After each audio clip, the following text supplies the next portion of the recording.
রাধে রাধে বন্ধুরা, জয় শ্রীকৃষ্ণ। তোমরা সবাই কেমন আছো? আশা করি ভালো আছো, সুস্থ আছো। আমিও বেশ ভালোই আছি। তো চলে আসলাম আজকে একটা নতুন ছোট্ট ব্লগ নিয়ে। তো এই যে দেখো, আমি ভুট্টা খাচ্ছি। তো শাশুড়ি মা নিয়ে এসেছিলো বাপের বাড়ির থেকে, শাশুড়ির মায়ের বাপের বাড়ির থেকে। তবে খেতে কিন্তু এখন ভালোই লাগে, কেননা হচ্ছে ভুট্টাটা এখন পুরোপুরি একদম শক্ত হয়নি, সেজন্যই। তো আর আজকে একটা প্রশ্নের উত্তরও দিতে চাই। তো আমাকে অনেকেই বলে যে আমি গলার মধ্যে সিঁদুর কেন পরি।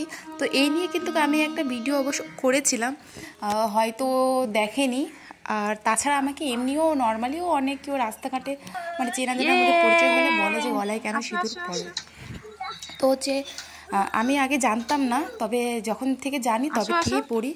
তো আজকে ফার্স্ট শুনেছি মাম্মাম সাইকেল চালাচ্ছে। যে আমাদের হিন্দু সনাতন প্রথম ধর্মে দিনেই হচ্ছে গিয়ে বিবাহিত মহিলাদের পাঁচটি জায়গায় সিঁদুর পড়তে লাগে। এক হচ্ছে কপালে, এক হচ্ছে সিঁথিতে, এক হচ্ছে কপালে, এক হচ্ছে কণ্ঠে, এক হচ্ছে বস্ত্রে, এক হচ্ছে শাখাতে। তো এটার হচ্ছে মন্ত্রটাও আছে, তবে হচ্ছে আমি তোমাদেরকে এখন বলছি না, তোমরা যদি কমেন্ট করো তবে আমি তোমাদেরকে নিশ্চয়ই বলবো। আর এই যে দেখো, আমি রান্না করে নিয়েছি কচুরলতি শাক, আর হচ্ছে ভাত, ভেন্ডি ভাজা, আর করেছি এখানটা হচ্ছে মসুরির ডাল পাতলা করে। আর আমাদের মাম্মাম কিন্তু ফার্স্ট সাইকেল চালালো।